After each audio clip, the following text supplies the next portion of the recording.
broadcast. And I got the Loose Logs podcast up on there. Unless you turn your camera off. I turned my camera off. Oh, I see. It should come back on momentarily. Yeah.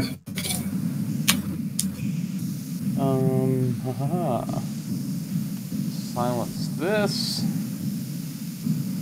Yeah, I gotta make sure all my devices are on silent. Silence! I kill you. And for sound quality check, testing 1 2, testing 1 2.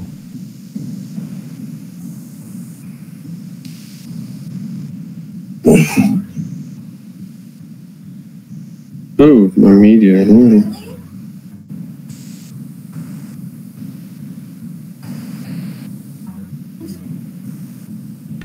It twerks.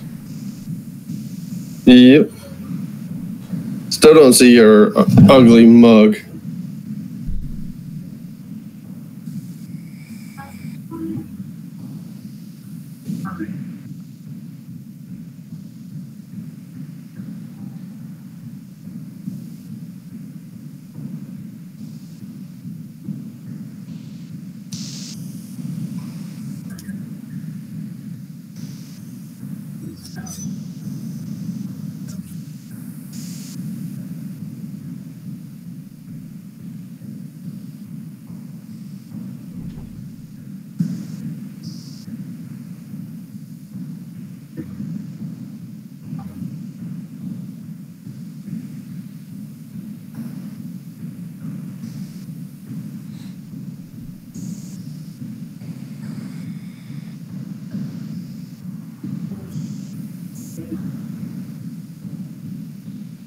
Is he picking something up? Yeah, surfboards. What is he picking up? All those surfboards.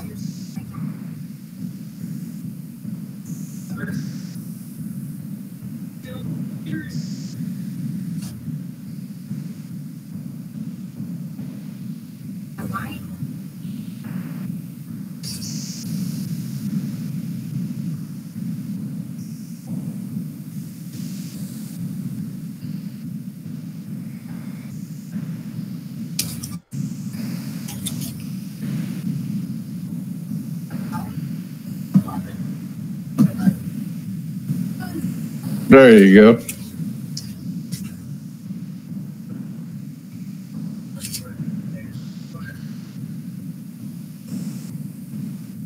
How many surfboards? I think it's like 270. Oh, wow. And he has a printing press in there too.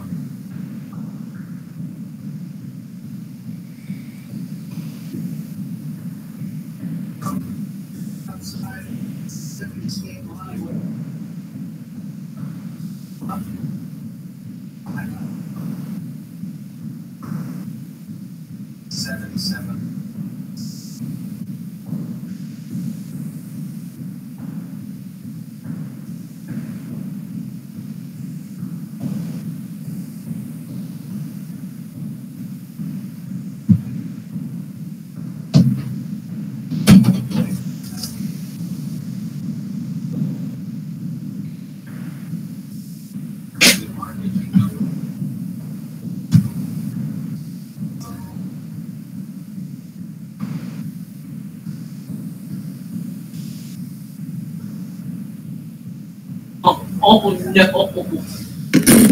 Oh my god! I heard that. No, it's just that Sarah's got shipping wars on, and one of the guys on the show is a complete fucking goof.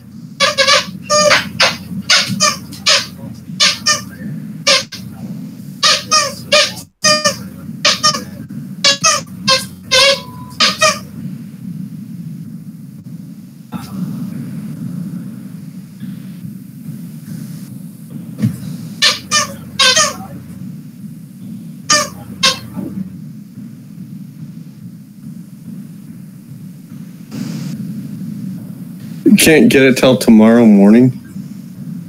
Ouch. He always gets the bad luck. That. Hey, how does that look like that? AJ. Hold on a second. Doing the Okay. Doing the promotions and all that. What? I don't know how I want to hold this. How does that look? Or should I come in more? Hold on. I got a bunch of shit popping up on my computer right now. Alright, go ahead. Alright. How does that look? Should I do it something like that? Can you be able to read it? Yeah, I can read it. Okay. You can't see my ugly mug, so that works out perfect.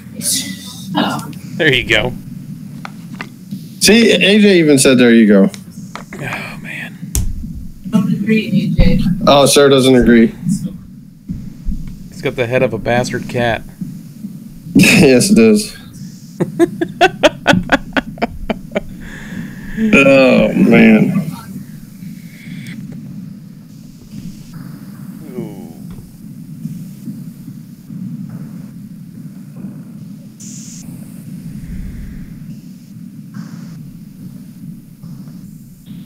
Oh. All right, so since we got a little bit longer of a show, do you want to go now? Might as well. All right, roll an intro. If I bleed tonight, if I am sad tonight, I don't have a job to find. And if I work tonight, if I'm so tired tonight, I'll fall asleep when I'm home. Ladies and gentlemen, welcome to the Loose Lugs Podcast, episode 40, Ryan, of the Loose Lugs Podcast. Wow. And it's also our 1 year anniversary. That it is. Yeah, AJ. I don't know if you want to do a little intro for this or not, but you said this is episode number 40, 1 year anniversary of the Loose Lugs Podcast, and that's right, baby. We're expecting a baby. Yeah, let me roll a little something for that. Try job! Trying to take the lead away! Try job! A little subtle advertising there, thanks to Dale Jr. That's right. Yeah, Sarah and I are expecting our first baby due in March. We don't know the sex yet. Hopefully in a couple of weeks. Once we know the sex of the baby's name, everything like that, I'll post it on my Twitter page. I'll even post it up on the podcast page for everybody. But needless to say, we are both very, very excited. It's something I knew prior to me going out to the race that I could go out there and buy some stuff for the baby, which I bought the onesie right there. Why we did you a go little ahead and post show that onesie once again, just in case it didn't show, because I don't think it did. Yeah. Okay, yeah, right there. It says, I want to go fast like Dale Jr. Being as Dale Jr. was one of my favorite drivers of all time, had to get that for the little one. Congratulations and needless to you and Sarah. Thank you, AJ. Needless to say, my mom and her mom are both very, very ecstatic right now. Oh, I bet it's fun times in the Rancola household. You could say that. Man, and we've been off for a week. Well, 2 weeks. Yeah, 2 weeks. Yeah, almost time to get the race brain going back again. I know I had a lot of fantasy football drafts this past week. How about you, AJ? Dude, that was my week. I mean, it also played in a big part as to why we didn't record last week, is because it's that time of year where we get to put some money in, do some free leagues, and ultimately midway through the season be pissed at our fantasy teams that we drafted. That too. The league I'm in with you, with that free league we're in, man, I wish that was a money league. Them guys did not know how to draft at all, man. I mean, no offense to anybody. I mean, it is what it is with fantasy football. Take your shot, get your guys ready, and there you go. I had a draft Sunday night that it was decent, but it wasn't what I wanted, I guess, would be the best way to put it. I didn't get any top-tier running backs besides Devontae Freeman. He's poised to have a nice year, I think. And I think my second running back was Joe Mixon from Cincinnati. He's hit or miss, though, because him and Bernard, I mean, I don't know, they're going to be splitting carries a lot. And speaking of fantasy football, we were a couple guys short in my work league, and Sarah has joined fantasy football. We did our draft Sunday night. She had the 4th overall pick. Her first 2 picks were Ezekiel Elliott, and then she had Odell Beckham Jr. So for solid. First, and then she's got it's a 2-quarterback league. Her quarterbacks are Cam Newton and Phillip Rivers, who are reliable quarterbacks who get the job done for her.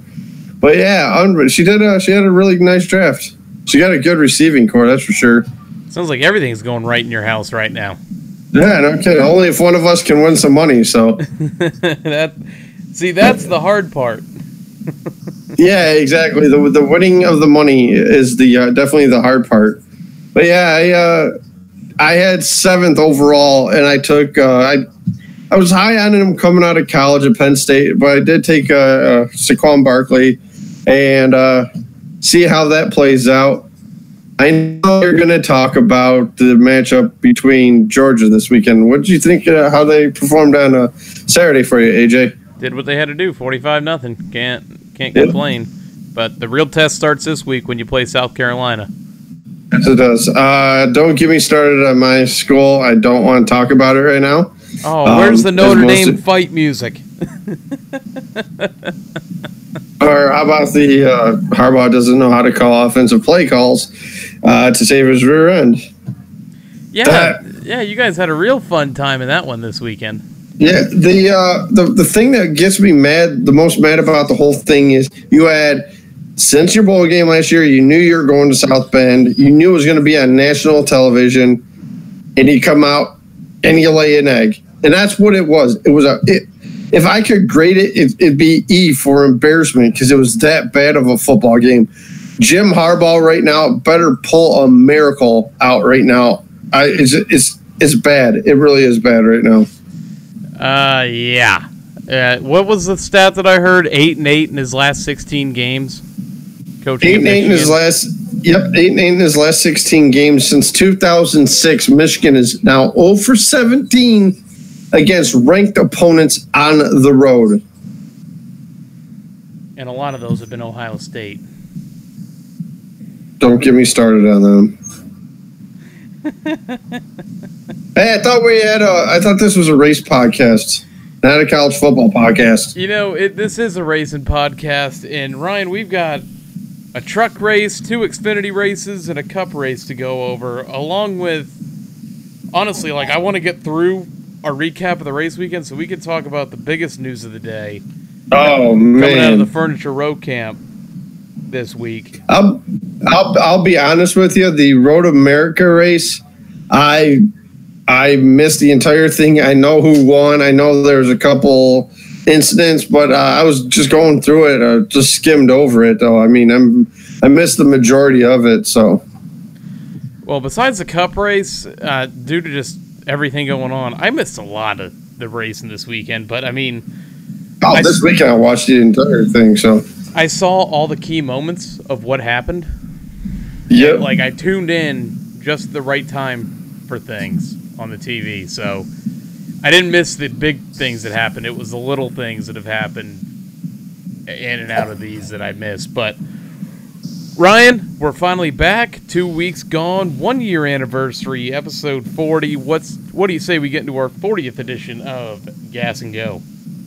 We're going to call this the baby edition.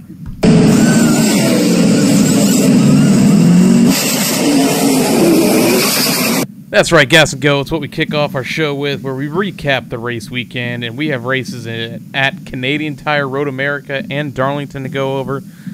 Kicking things off, we have the NASCAR Camp World Truck Series, which was at Canadian Tire a week ago, and Justin Haley enters the final turn in 3rd place, comes out your winner. Unbelievable. Out of all the races, I thought it was the best racing. Darlington's always awesome to watch. But Michael Waltrip said it in the booth. They're going to make contact, and whoever's in 3rd, sure as hell, Gregson and Todd Gillen, bam, smack. There goes Justin Haley, who we both picked in our Loose Lugs Podcast Expert Edition Truck Series Pick'em thing. We had him out. Well, we were wrong. We look like jackasses. Yeah. Yes, we do. I don't think we're goats on that. So no. So yeah, dude. Todd Gilliland dominated. Didn't dominate the truck race. At the latter half of the race, he dominated. Gregson winning the first two stages.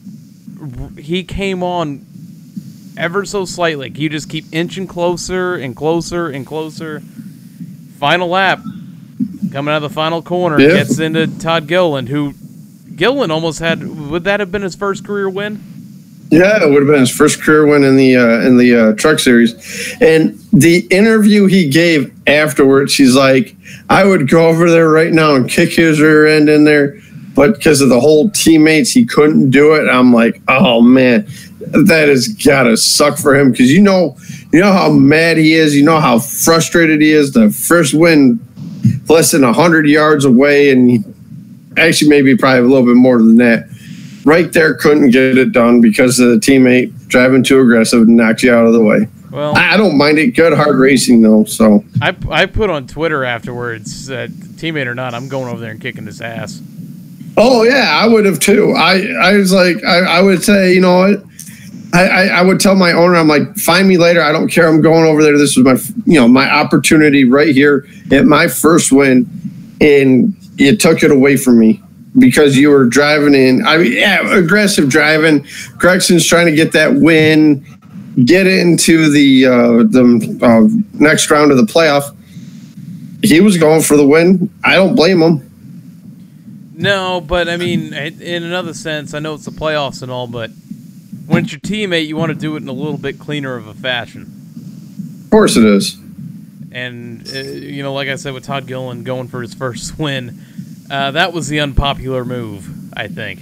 Well, Gilliland's crew chief and David were both like right down Gregson's throat. They were yelling at him. They were screaming at him. And I'm like, man, I can't believe that, teammates are going to, I thought they were going to go at it. They should have. They should have. I think they should have too. Let this not take away, though, Ryan. Like I said, Grant Enfinger, who had a terrible day. Yes, he did. In that truck race. But, Todd, Justin Haley, you enter the final turn third place. You think you're cruising yourself to a third place finish and a good chance at making it to the next round of the playoffs. Yeah. Next thing you know, one person second are wrecking, and you're the winner. What an upset.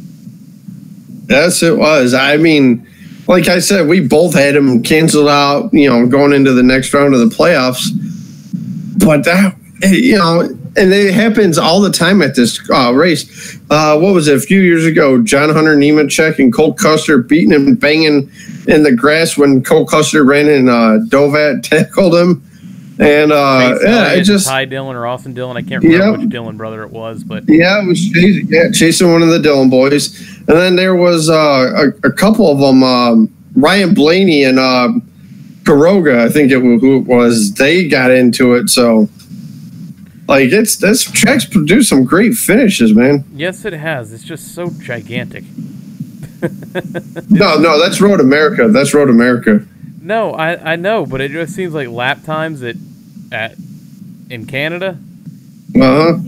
Those laps tick down slow to me. I mean, that's just to me. I think Road America does more so than the Canadian Tire Park. The thing with Road America is it's an F1 and a touring track and an IndyCar track. I don't think NASCAR. I wouldn't say quick enough, but car-wise, like handling-wise, that's not... Mm-hmm. I don't like Road America in NASCAR.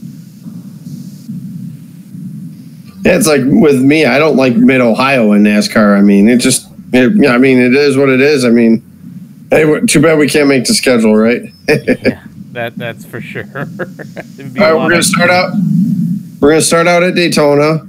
Then we're going to go to Bristol. Then we're going to go to Talladega. Then we're going to go to Martinsville. Then we're going to go to Watkins Glen, even though there may be a foot of snow down there. We'll get them out there. Then we're going to go back to Daytona. Yep. We'll run Michigan with the restrictor plate on it. Yeah. I wonder, we're getting off track here a little bit. I wonder if they do that next year. That'd be great. The restrictor plate.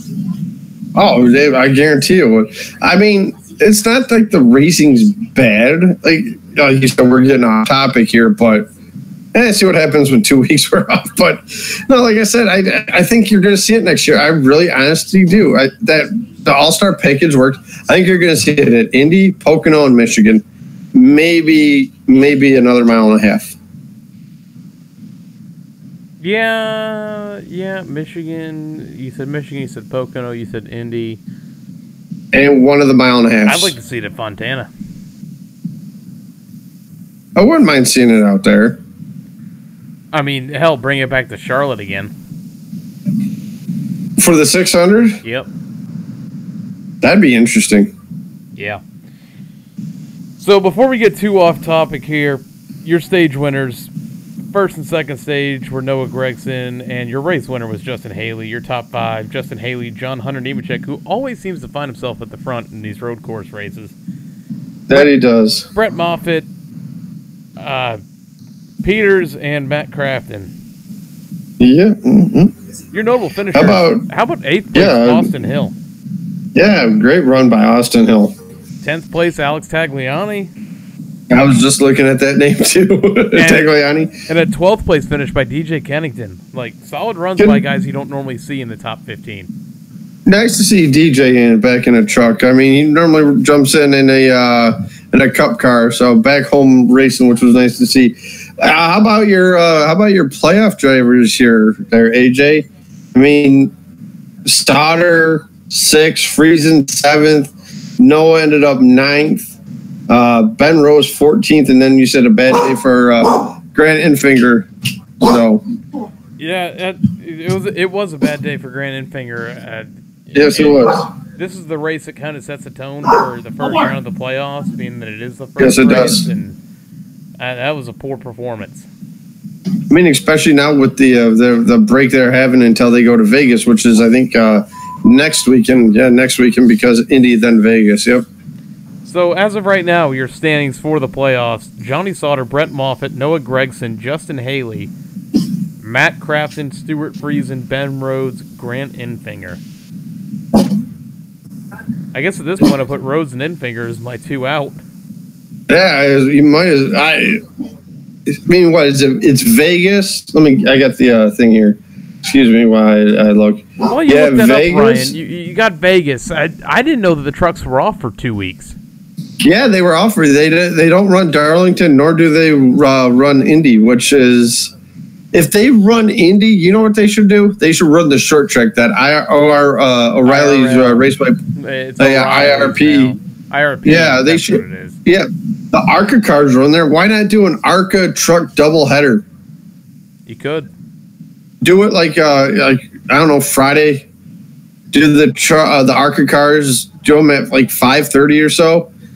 4:30 local time since it's an hour time difference in Indiana. Do the ARCA cars, and then later on in the evening, do the trucks. Yeah, that'd be a nice little weekend right there racing. Plus, then Saturday Brickyard, or Saturday, excuse me, Xfinity, and Sunday the Brickyard. I can't remember if it was O'Reilly or Lucas Oil. I can't remember which track it was, but they're currently doing renovations to bring NASCAR back to it. Oh, nice. Yeah, that'd be nice to see. I think it was Indianapolis Raceway Park at the time it was called. I remember that. I used to call it IRP. IRP. All right. Good little short track, too. So your next race is actually next weekend. Las Vegas, Friday, 9 o'clock p.m. Eastern on FS1. Oh, but yeah, it's right, 9 p.m. Yep, night race. Yep. And then the first round ends at Talladega. I just saw that right there, AJ. Just to let the viewers know. Man, if you just think, like, if you're in 7th and 8th right there, knowing you have got to win and you're going to Talladega, Rose runs good at Talladega, Enfinger runs good at, restrictor play. Hey, gonna be a crapshoot right there. That's for sure. Yeah, and it always seems like it's a mess when the trucks get on those restrictor plate tracks. They're just so I love squirrely, it. it's unbelievable. Oh yeah, I love it. And especially the fact that it's an elimination race. Mm-hmm. Wow. Yeah, I'm gonna be an awesome time. That's for sure. You know, I didn't realize this before, but are the trucks really off for almost a month? Yeah. Because they go Las Vegas and Talladega. They're in Talladega with the Cup Series. That's a month break. That's like October-ish. Yeah, it's is when their last Cubs race are. is Las Vegas, which is the 14th. Then they're off until October September. 13th. Yeah, wow. That's a break right there for an elimination race. Yeah, no kidding. Yeah, that's see, I don't like that right there. That big break like that. I guess I never noticed that before. Yeah, no kidding. And now in the Cup race, since they had the weekend off at Bristol, Darlington on out, they don't have another weekend off. No, I like it though. Yeah. I like the lesser off weekends in a year. Yeah. But moving on, we got the NASCAR Xfinity Series. They were first in Road America 2 weeks ago, and the road ringer himself, Justin Allgaier, wins back-to-back road course races. That doesn't sound right. When did Justin Allgaier turn into a road course specialist? Yeah, it last two in a row, man. Yeah, no kidding. And I love the burnout he does after he wins one of these road course races now, where he drifts around all the corners. Yeah. I loved watching that. I saw it in the highlight reel. He gets some smoke going out of them tires, that's for sure. Here's an odd stat. Allgaier wins. He led the most laps. Without looking, how many laps did he lead? Probably like 10 or so. 14. Because the race is so short. The first two stages were 10 laps, if I'm not mistaken, because it's only a 45 lap race. I mean, granted, yeah, it is a 4-mile road course, but 45 laps, and you're going to do. And this is what I said a couple weeks ago about on these shorter races like this. Only green flag laps count. Don't count these caution laps. I mean. Caution laps take long enough for Road America. Yeah, exactly. Just let the green flag laps count on these races. I feel that way as a whole with stage racing, personally. Or at least, if you want to reformat it, stages 1 and 2, fine, caution laps count on stage breaks, but that final stage, only green flag laps count. I could see him doing something like that, but maybe under 50 to go. Under 50 to go. Not the whole stage, because some of these stages, like on Sunday, what was it, like 167 lap stage right there? Yeah, but that final stage. The only rule I want to see come into place is the cone rule. Oh man, Matt was mad about that. Put the cone rule out, or put the cone out there. Let the drivers decide what lane they want to be in, and boom. Yep. If they hit the cone, they hit the cone. Have cones on standby. Murray hit the box this weekend. Oh yeah. Matt Tiff finished second. He led 12 laps. That's a solid performance for a 45 lap race? Yeah, 45 lapper. Another solid day for Colt Custer. He's stringing a couple good top fives together. That he is. Along with Daniel Hemrick, who on these road courses, man, Hemrick's become one of those guys that he's sneaky good. Oh yeah, that he is. And Elliott, Sadler 5th. That was a nice run for Elliott. Then we get down to like Ryan Reed. Oh man, not a good day for him. Gets into a very early incident and finishes 39th.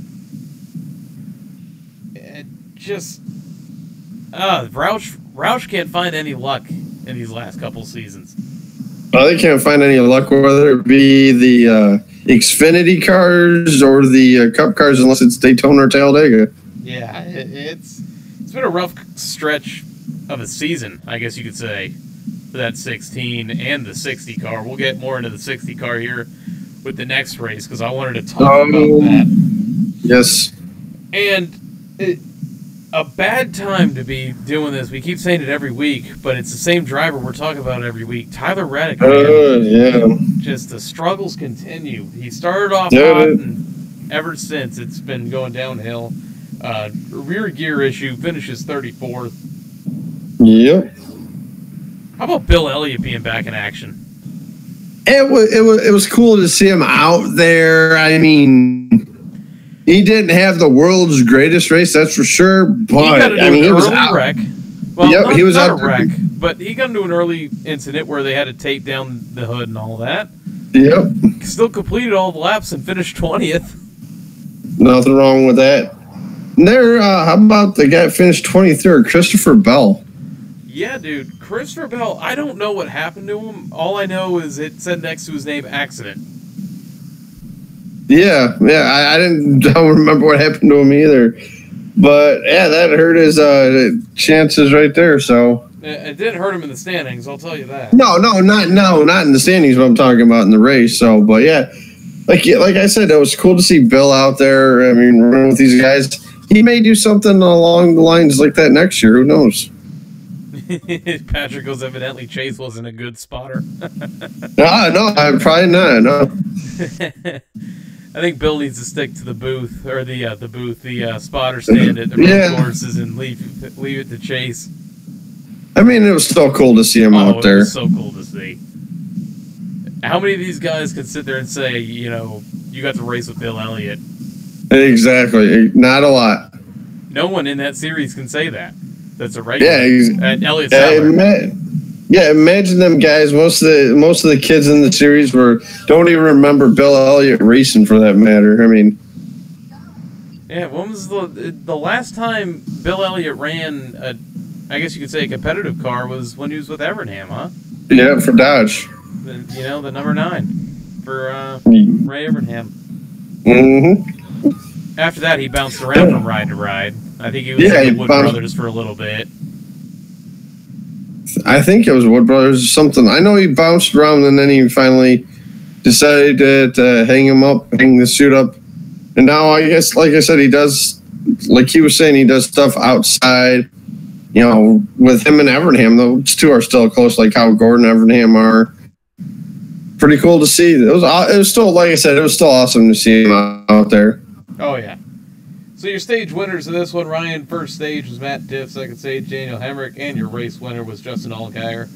Your top 5, Justin Allgaier, Matt Tiff, Daniel Hemrick, Cole Custer, Elliott Sadler. Some notable finishers we need to get to here. Number 7, I'll tell you one. Ross Chastain. Yep, news about him. Yeah, coming up. 8th place was a name I'd never seen before, James Davison. Yeah, it must be a road course ringer. Driving the 18 for Joe Gibbs. Uh-huh. And 10th place, great run by Andy Lally to finish 10th. Yes, it was. I remember when he was in the Cup cars for a while, so now just doing the road course ringer. Yep. All right. Refresh here. Now we're moving to Darlington. Brad Keselowski wins the race. But question for you. Was this one a little bit of a gift for what happened? Oh, yeah, I definitely think so. I mean, he still had a good car. I mean, a good car still wins the race. But there was no stopping the 42 car. Ross Chastain had the car of the day. His first run of the 42. Let's tell people what happened. How he got the ride.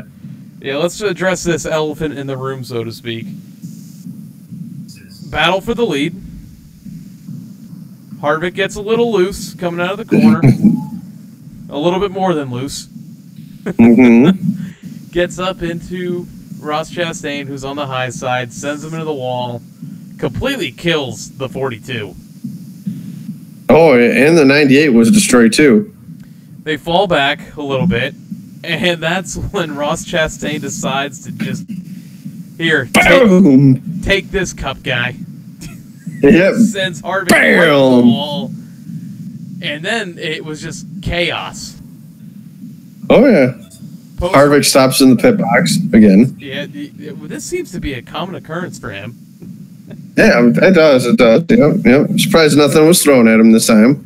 Now, I want to mention the post-race comments here from both Kevin Harvick and Chip Ganassi. And then I'm going to go on a little bit of a rant. So all right. Harvick said in post-race probably why he won't get many more opportunities in a competitive ride. To which Chip Ganassi later on said, Chastain will be in the 42 for many more races. Essentially, I'm paraphrasing what he said. My problem here is, why is Harvick bitching about an Xfinity regular racing him hard? Refresh my memory. Is Harvick racing for points in this series? No. Is Ross Chastain racing for points in this series? Yes. Has Ross Chastain completed the complete Xfinity Series schedule? Yes, he has. Harvick's done what, 3-4 races this season in the Xfinity About Series? four or five. Get the hell out of here with your whiny ass, sorry, sad excuse of, oh, well, he won't get many more opportunities. I'm sure of that. I guarantee he's in the 42 car the rest of the year. Oh, I'm calling it right now.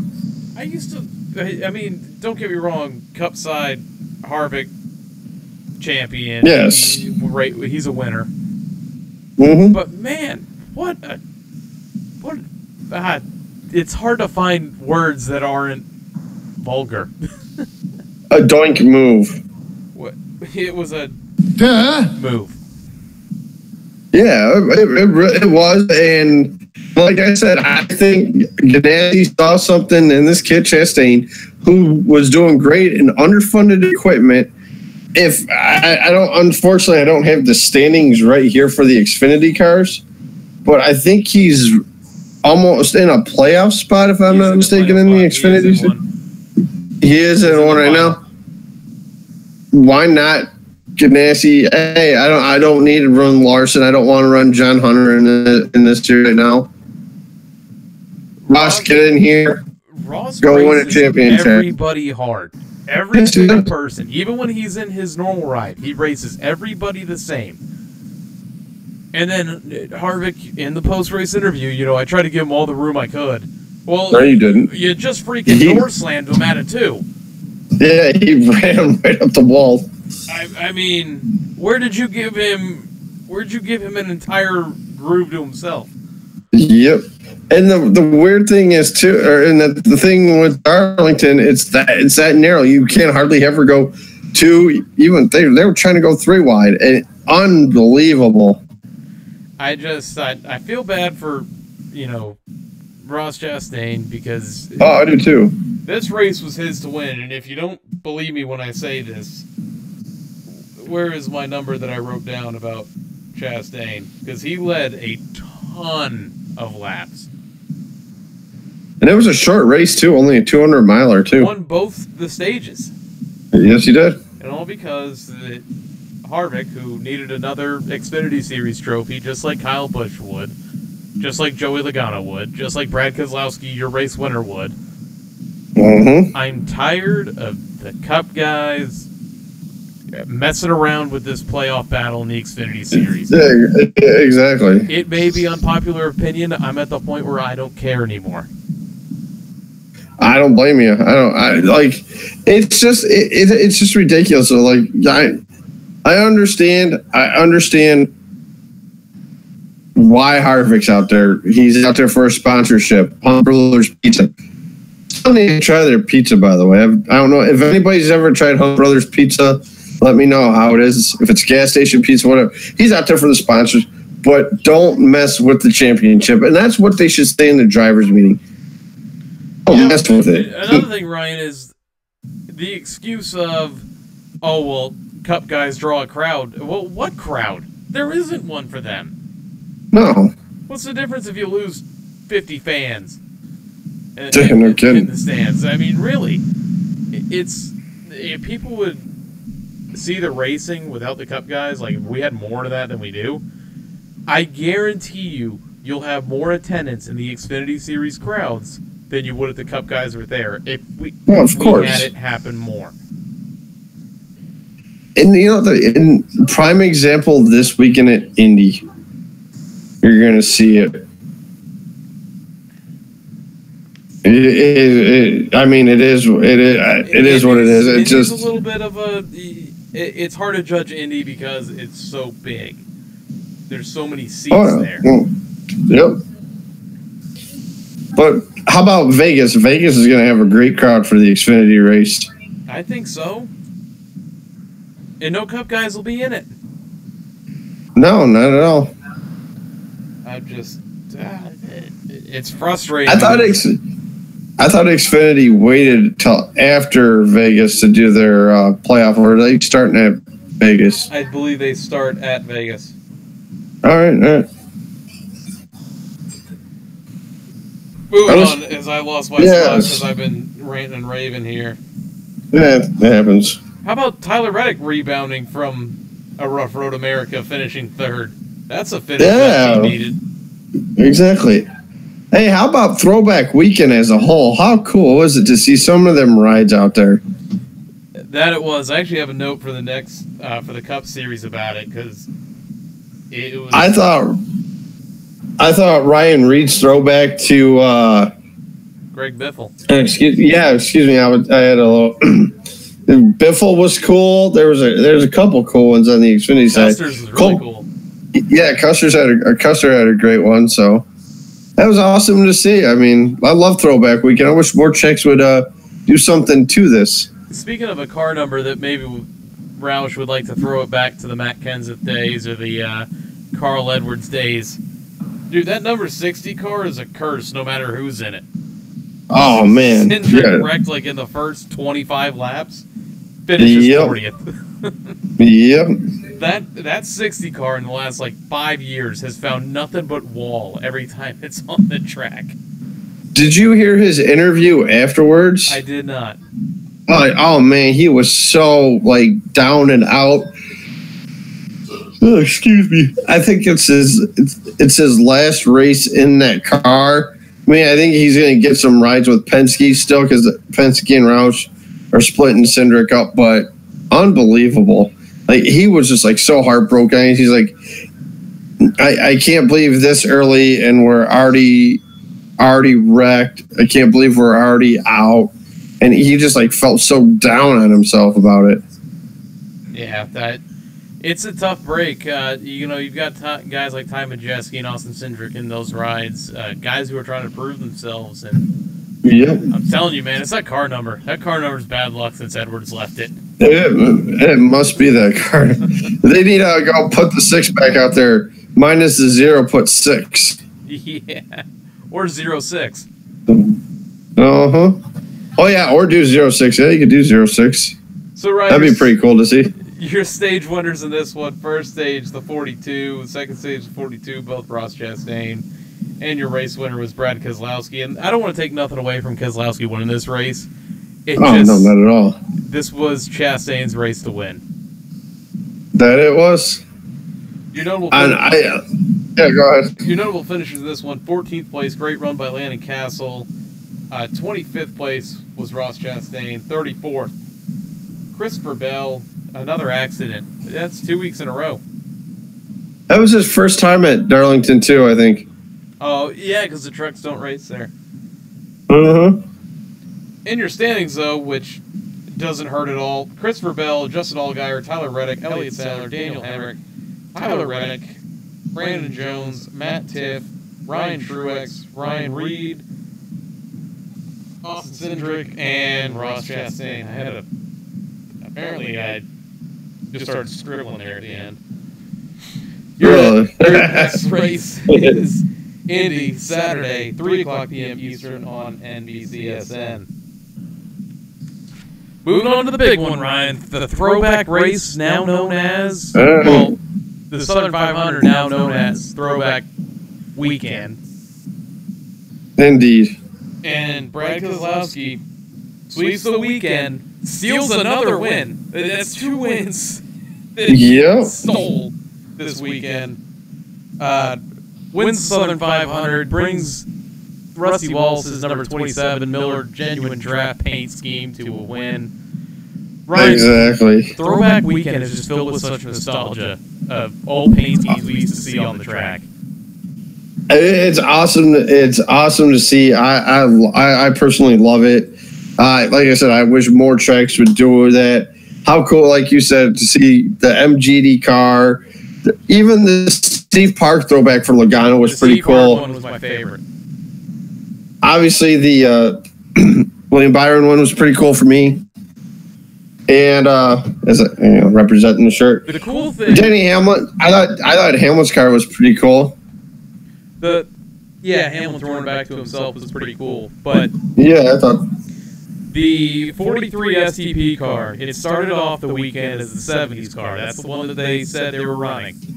Yeah. Sunday before the race, they peeled the wrap off the car, and it was the 1982 scheme with the Dayglow red. Yeah, I love that. That was so cool to see. And then people asking, "Is like, isn't that a penalty?" I guess NASCAR approved it prior to that for them doing the whole decal, and they were doing that. So this has caused a little bit of a controversy, like you're saying. The last driver that I know of that this happened to was Terry Labonte in his final race that he ran. It was two-tone. One side was his Kellogg's paint scheme. The other side was his Piedmont paint scheme. And because NASCAR didn't like the fact that it was 2 different paint schemes on separate sides, that he had to change it. Yeah, which is I didn't like that. So, but nonetheless, dude, Throwback Weekend is awesome, awesome to see. how about Austin Dillon waiting till Friday? Unloads Practice. off the truck. The Silver Select. That was an awesome paint scheme. Yes, it was. And the cool thing about Austin Dillon's paint scheme he had was American ethanol, both on the hood and on the quarter panels, were lettered like the old Goodwrench lettering.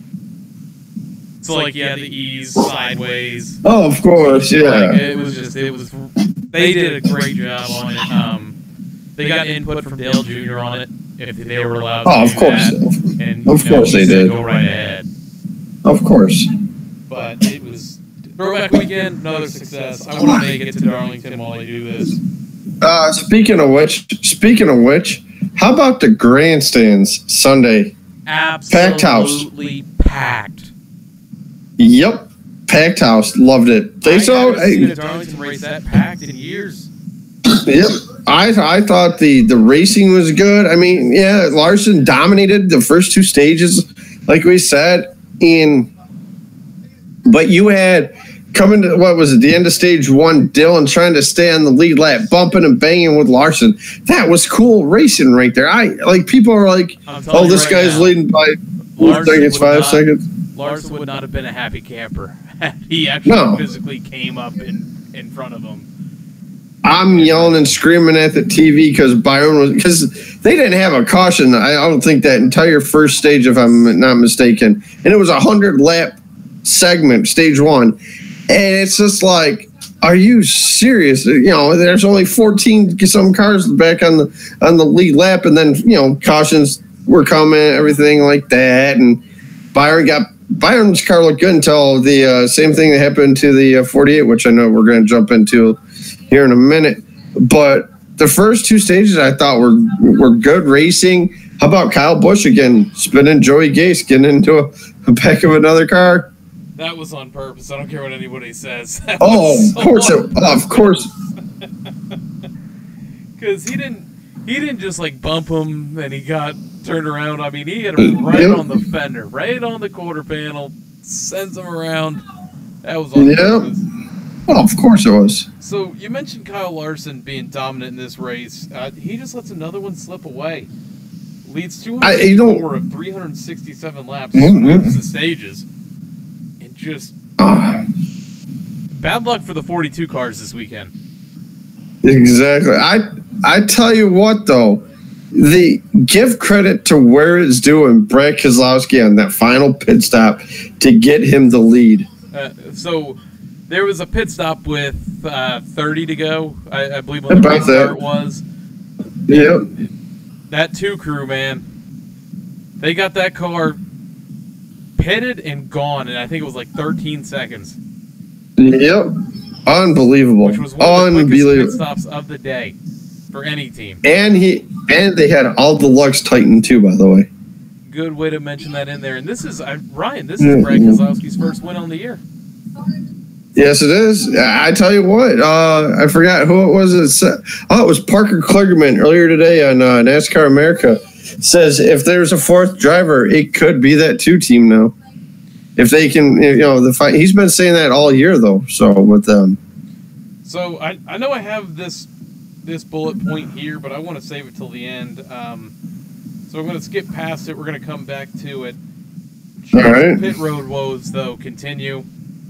Mm-hmm. That team on pit road this season is, oh man, it's been. Yes, it has. We had William Byron, Jimmy Johnson with engine issues. Something very rare at a Hendrick, especially this year. I know the cars haven't been, competitive like we've normally seen them, but they've never had engine issues, especially in the same weekend.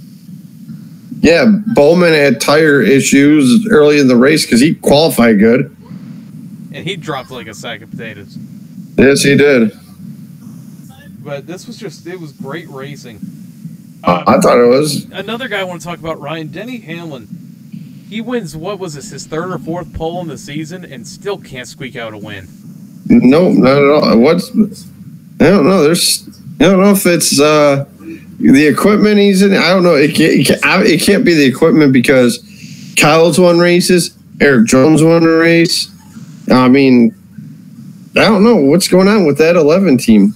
I don't know, man. It ain't right though. Are they trying to save something for the playoffs?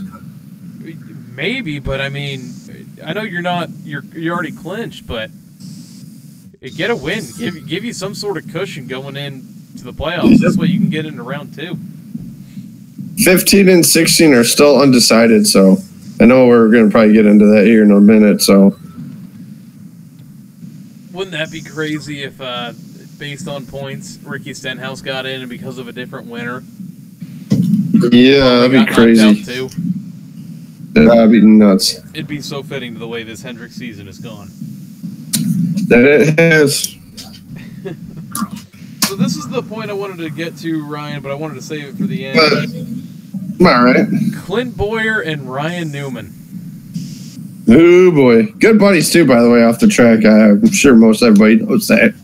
So I had went outside on the front porch to grab something, and I can't remember what. I come back in, and as I came back in was when I saw Boyer's car backwards across the fence and coming back down the track, and I'm like, yeah, he just took a head-on impact like none other. What happened?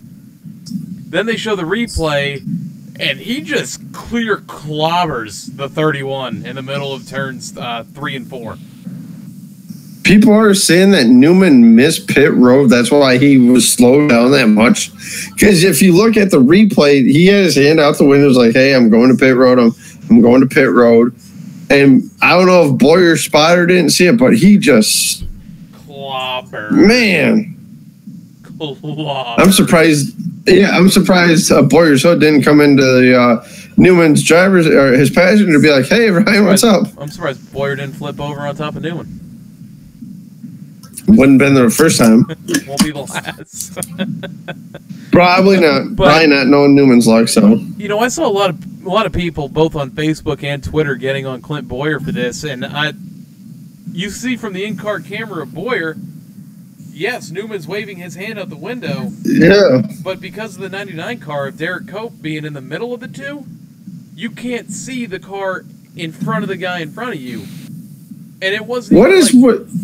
It wasn't even like Newman waved. It was more like he stuck his hand out the window, did one of these, and then threw it back in. So, man, what is it lately with Derek Cope getting in everybody's way?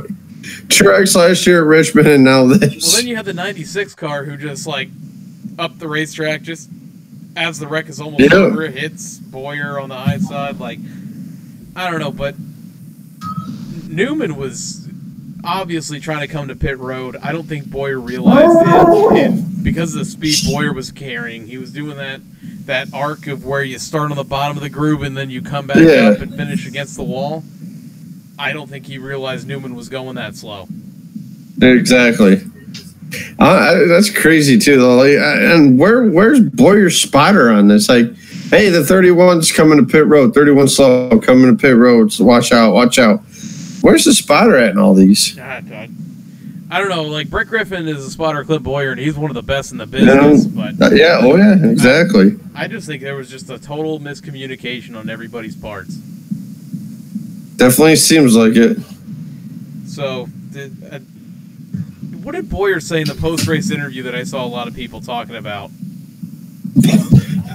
Boyer was like, man, I must have Boyer was Boyer. I must have passed that 99 car about 500 times tonight. You know, just being Boyer. And I thought Boyer was being Boyer. So. Oh man, Boyer's always funny, man. Yes, he is. Your top 5 in this race: Brad Keselowski, Joey Logano, Kyle Larson, Kevin Harvick, and Chase Elliott, rounding up the top 5. The only consistent Hendrick car. Yeah. Your stage winners: first stage, Kyle Larson; second stage, Kyle Larson; and your race winner was Brad Keselowski. Your notable finishers: how about 9th place for Jamie McMurray, who bounced back from that commitment box violation? And Friday too, he blew an engine too in practice. So they had very little time in that car on over the weekend. 13th place, Chris Buescher. Very cool to see Chris up there. He loves running. He loves Bristol, and he loves Darlington, these harder tracks. So. And 18th place was David Reagan. Good to see Front Row Motorsports up getting top 20s. When we get to our news segment, I have to mention something about that I messed up last week when we were discussing. Just throwing that out there. All right. Your standings following: Darlington with 1 race left before the playoffs begin. Kevin Harvick, Kyle Busch, Martin Truex Jr., Clint Boyer, Brad Keselowski, Joey Logano, Chase Elliott, Kurt Busch, Eric Jones, Austin Dillon, Ryan Blaney, Kyle Larson, Denny Hamlin, Eric Almirola, Jimmy Johnson, and Alex Bowman. Your next race is the Brickyard, Sunday, 2 o'clock p.m. Eastern on NBCSN. Wow, that was a long one. Yes. That was a lot to go over. Yes, it was. Well, that's what happens when we take a week off. Well, there won't be another one this season. No, there won't. No. We're here on out. Weeks. Go. 12 weeks going to the finish. Yep. So. All right, Ryan. There's some really big news that happened today. Let's get into some tire rub. What do you say? Let's go. Make sure you hit the right music. Left side. Pull this left rear fender out, left side. All right, so in Tire Up, where we do the news of the week, I didn't say that yet, but here it is now. I want to make a correction off of last week. I said that Furniture Row Racing, 2 weeks ago, I said that Furniture Row Racing won the bid for BK Racing. Front Row Motorsports won. All right, yeah, that's right. BK Racing. That was completely my fault. I apologize. Nobody corrected me on it, which I was shocked about. But I was paying attention, but yeah. Just going back to that, I wanted to let y'all know that. So let's get into some breaking news, Ryan.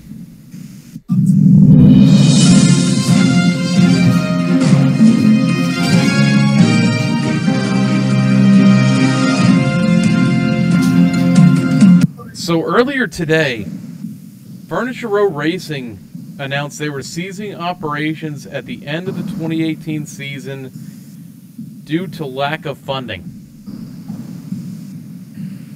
That's a shocker.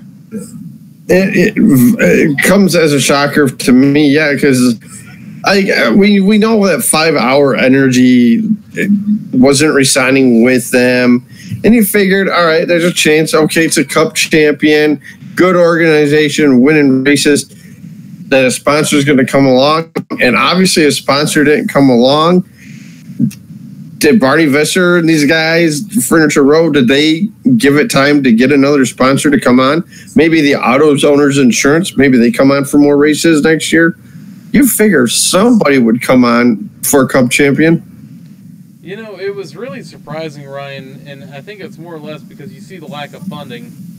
They did say that it was. I was reading the article, and now I'm trying to remember the article of what Visser said, and it was something along the lines of they expected more from the partnership with Joe Gibbs Racing, and they just felt like they weren't getting back what they were putting in.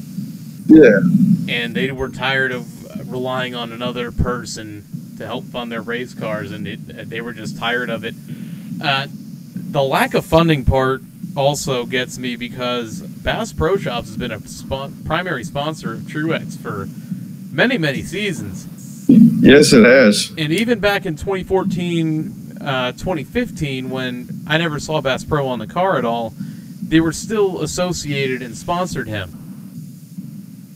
Probably like a little decal somewhere on the car somewhere, and hey, if they're still affiliated with it, They've been sponsoring him since 2004. Yeah, exactly. It's just, I don't know. I don't know if it's just me, but doesn't it floor you that no other sponsor, maybe like a State Farm, just throwing it out there, doesn't want to jump on this for this? It's amazing, man, because the dude won, 7 races last year? 7 races, plus the championship. Champion? Uh-huh. Bad times are coming. Yes, Michael they are. Waltrip put out on Twitter today, because he goes, some people don't realize what it takes to fund a team and own a team, which he did.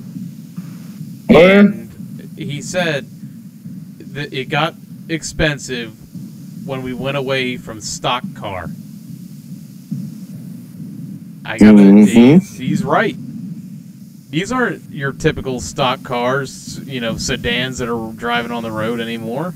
Yeah, exactly. There's so much technology in these things, and body changes every year, and different safety measurements and rules and regulations that go in every year that have taken the stock out of stock car racing.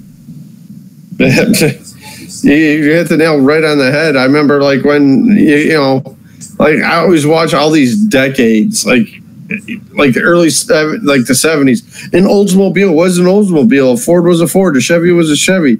Now they all look the same, and all they got is just the decal that says Toyota, Ford, Chevy. Everything along those lines. I don't know. I'm like, it just baffles me that no sponsor would come on. What about Corona? Hey, Corona beer. Hey, throw us on your car for 5 or 6 races. Bud Light. Taco Bell. Taco Bell sponsored Truex. Yeah, exactly. Unreal. Aaron's. Yeah, Aaron's can jump on there. I don't know about the whole, Furniture Row and Denver Mattress and all that. But exactly. Just a list of former drivers here, and this is in chronological order.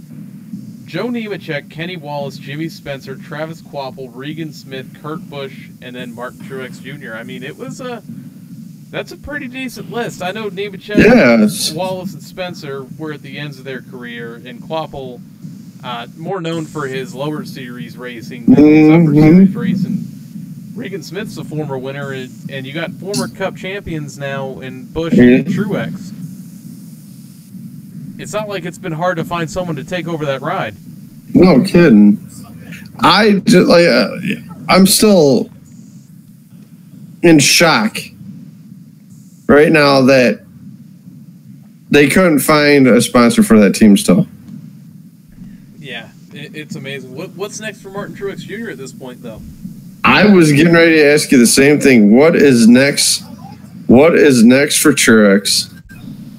You know, Joe Gibbs is in a little bit of a predicament here. If the rumor is true about him going to the 19, because Daniel Suarez is a guy that they put a lot of time into the diversity program, NASCAR Next. Do you really drop any of your core guys? I know they're high on Eric. I know they're high on Eric Jones. The rumor they're high on Eric Jones. Yes, they're high on Eric Jones. Christopher Bell's coming up, and Christopher Bell's ready. Yeah. Oh yeah.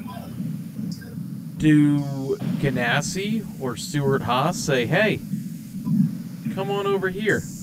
Yep. We got those junior motorsports coincide with GMS to come up and bring a cup car in. They could. It would have to be under GMS though. Yeah, exactly. The ties that Junior has with Hendrick Motorsports. Yep. I think Rick Hendrick is it more than 50% stakeholder in the company? I think so. So, Junior Motorsports coming in. I don't see that happening now, but a situation with GMS, it could very well be. I mean, you got the trailers there through Furniture Row if you wanted to bring somebody up. Exactly. I just think it's I think it's a silly season because Race Up, because I had it on right before we went on, was a rumor going around that Truex, Pern, and the team are going over to the 19, while Suarez was going to the Levine Family Racing Team, which is going to get transferred into a Toyota team because Casey Kane's done at the end of the year. That's the rumor going around right now. But then where does it go? Because you still have a Stuart Haas ride open, you still have a Ganassi ride open, and where do McMurray and Kurt Busch go? It's like my head's going to be spinning this offseason. I think all of our heads are going to be spinning off season. Sounds like we're doing more than like 3 or 4 episodes this off season. Yeah. And so it's a weird situation going on right now. Yes, it is. Unbelievable too. Like I said, just the I think he's going to go to the 41 team. I really do.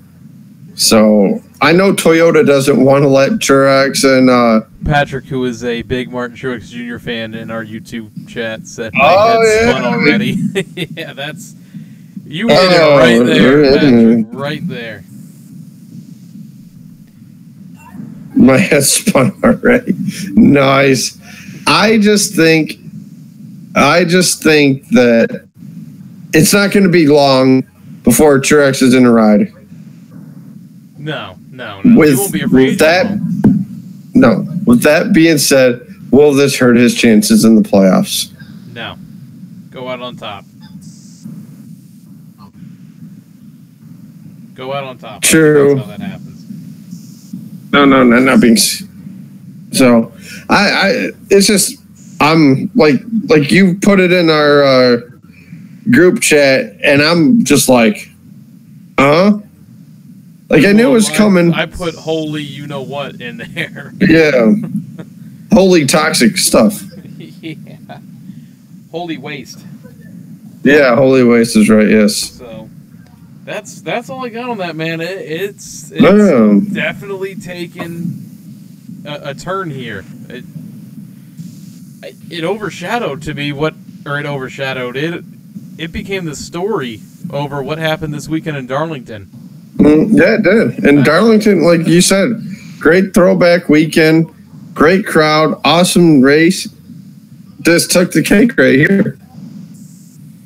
All right, since you and Patrick said one of the PTM guys took the 41, Patrick says it's going to be the 19. I'll be the odd man out and say it's the 1 car. Yeah, wow, you're going to pick the 1 car, right? Just be the odd man out. If anything, I'd say GMS. Hey, here's something. I know they signed on until 2020.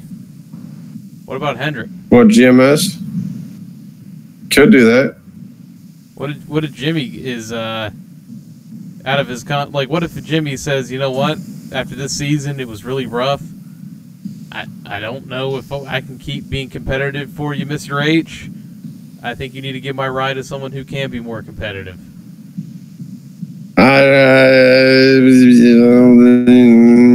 Maybe. There's just so many possibilities as to what can happen. Okay. No, don't be surprised if they say, "Hey, see ya, Suarez." That's true. Yeah, we're Mark not. has been in the one. I forgot about that. When he first came in, Yes, he he has. was in the one car. Yep. Yeah, U.S. Army, if I'm not mistaken. At Bass Pro Shops, primarily. Yeah, when he won at Dover. Yep. I got that shirt. I don't know what I did with it. His first one shirt. What if KBM comes into NASCAR too? Or comes into the Cup Series? There's so many possibilities right now. Once we start seeing rides get taken, we'll know where. Where he's going. So it's just a wait and see kind of thing right now. You can't even predict it. No, if we could predict it, if we could predict the future, I think I'd be making a little bit more money than what I'm making right now. But if we could predict the future, so. Wow. I'm just telling you, it's true. And that, for the most part, Ryan, wraps up what I had for Tire Rub. Just a short Rockingham Speedway was sold to investors. No plans as of yet on what the investors are going to do with that track. It'd be great to see them renovate it and bring it back to the Cup Series, but probably not going to happen. It'll probably be a strip mall. That's my prediction there. A strip? Oh, you're going to a strip mall, all right. It's what was the track out in California? Riverside. It's Riverside all over again. Yeah, Riverside all over. So, what do you say, Ron? Let's get into some social media. All right. We are up to 732 downloads on Podbean, iTunes, and Stitcher. We have 249 followers on Twitter, 58 likes on Facebook, and 21 subscribers on YouTube. There's new follower shoutouts this week, and I can pronounce them all. Oh, about that. Motorsports Latest at Motorsports LT. Michigan Sports Guy at Sporting News MI. Kenny Smith at I want to say St. Louis Cards, but STL Cards Rule 4Ev. And we have Alan Gustafson Fans at Alan Gustafson 9. It's a fan group for fans of Alan Gustafson. All right. How about that? Some podcast shout-outs. You should have been Mark Martin's crew chief a lot longer than what he was. Sorry, Grapes on this still, but great plug you threw in there. Anyway, anytime.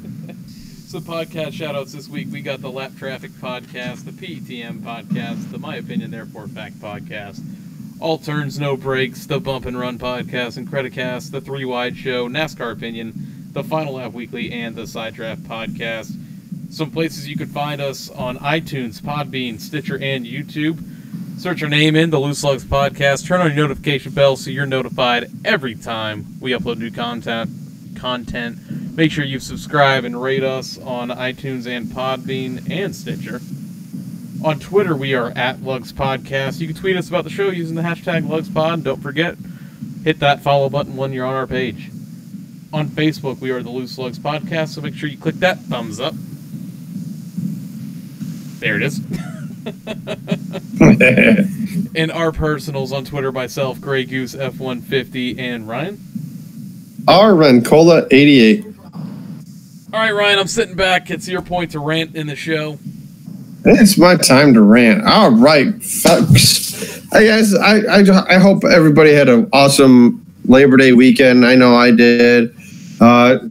Enjoying some good old-fashioned NASCAR this weekend at Darlington with the throwback weekend.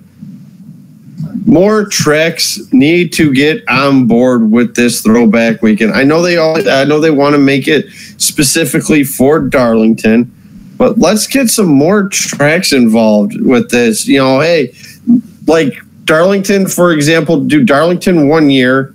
Hey, Darlington, you're going to throw back to the 70s. Richmond, you're going to go to the 90s. Daytona, you're the late 70s. You know, stuff like that. That'd be so cool to see at these tracks. Not every driver has to partake in it. Unfortunately, I think it's still going to stick with Darlington, which is awesome. Definitely got to get to Darlington and check that out. But there's not really a rant I have right now.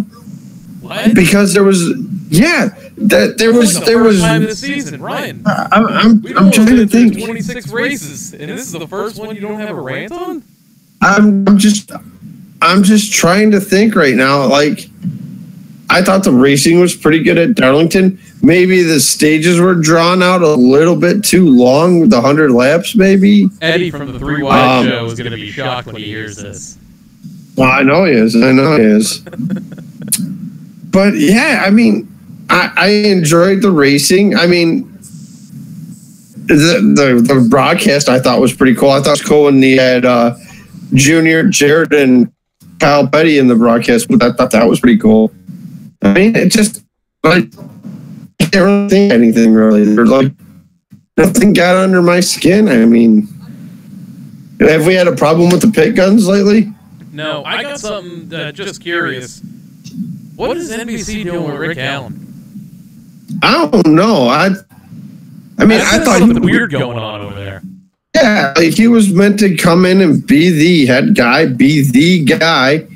Now they got him on the pit box. They had him pit reporting.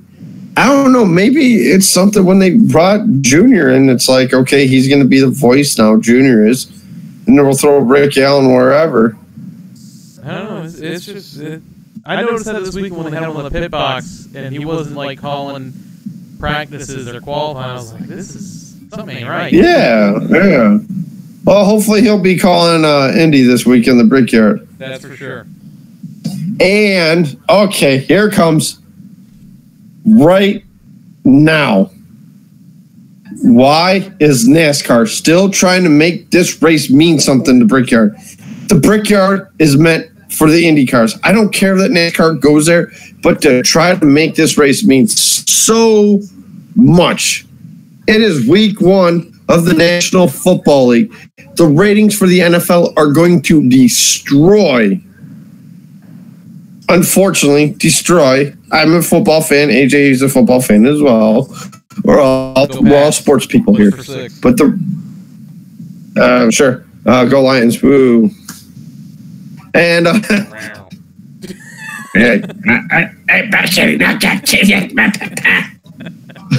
I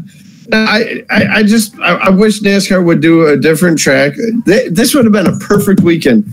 Darlington, South Carolina, Darlington Raceway, throwback weekend, the final race to get into the chase of Southern 500. Dude, the Brickyard should have been this weekend on Labor Day. This year's Saturday night, get into the playoffs. I just think they're trying to make the Brickyard mean something that it's not. Solid. I give you a solid there. I mean, honestly, sorry about the hiccups, guys. But up until last, okay, hold on a second. Stall him, AJ. I ain't a one-trick pony over here. I don't know what to do. I just hiccups. That's the problem when you go live YouTube channel, guys. But no, up until last year when Truex and Kyle Busch took each other out during that race, it was a bland race. No passing. I just think they're trying to make it what it's not. Maybe if you had the restrictor plate there, maybe it could turn into something.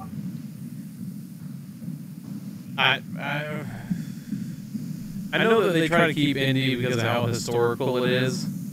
Yep. But I don't know. Ever since they changed the cars, the race has just been boring. Yeah, like when they first debuted there, I thought the race was great. The first 2 years. Then I remember 1 year they had a problem with the tires. They still decided to run the race, but every 10 or 15 laps. Oh, man, was he irate about that. Jimmy won the race, but it was like every 10 or 15 laps, I think it was, caution. This is when they had the unlimited tire use. come to pit road, we're going to throw a caution because the whole tire wear. That's right there when the attendance started going down at the Brickyard. As that race, and fans haven't come back since to the Brickyard. So, I mean, I'm hoping for a good race. I know I'm going to be channel surfing on Sunday, so obviously the Lions don't play, but I will be in front of my TV. 1 o'clock, NFL Red Zone, 7 hours, commercial-free football.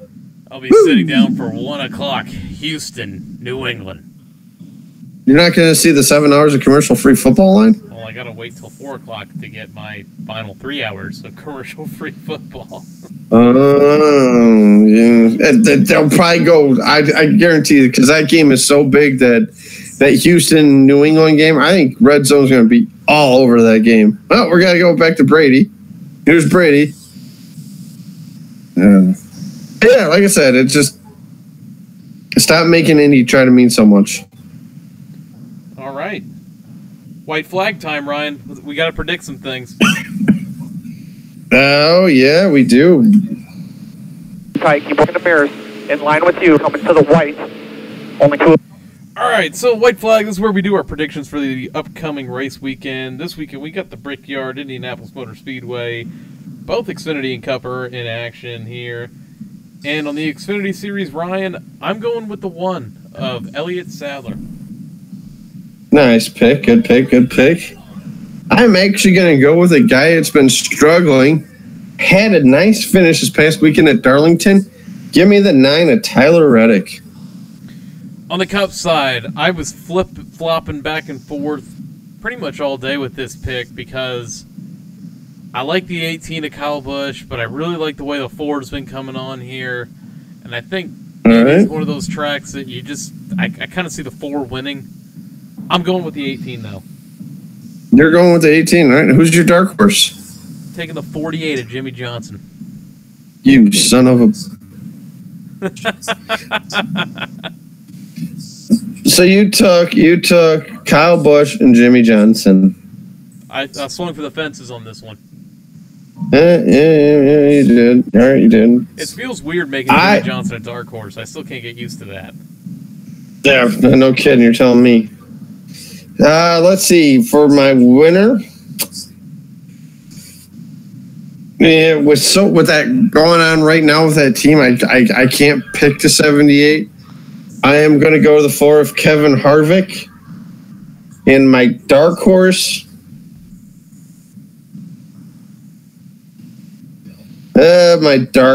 who needs to win to get in?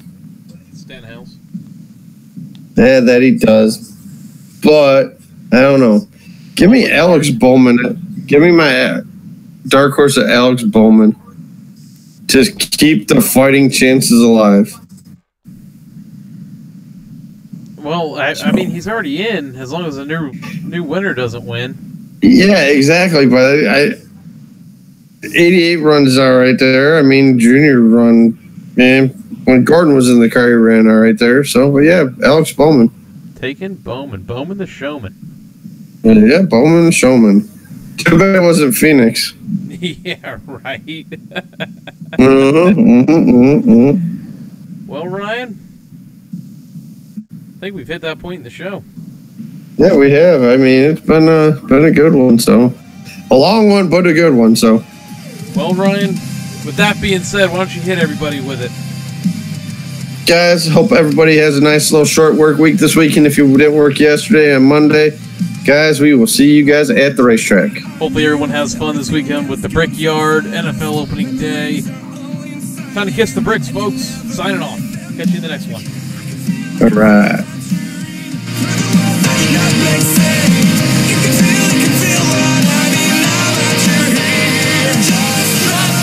There's nothing to fear along the way. There's nothing I could say, nothing I could say, but I say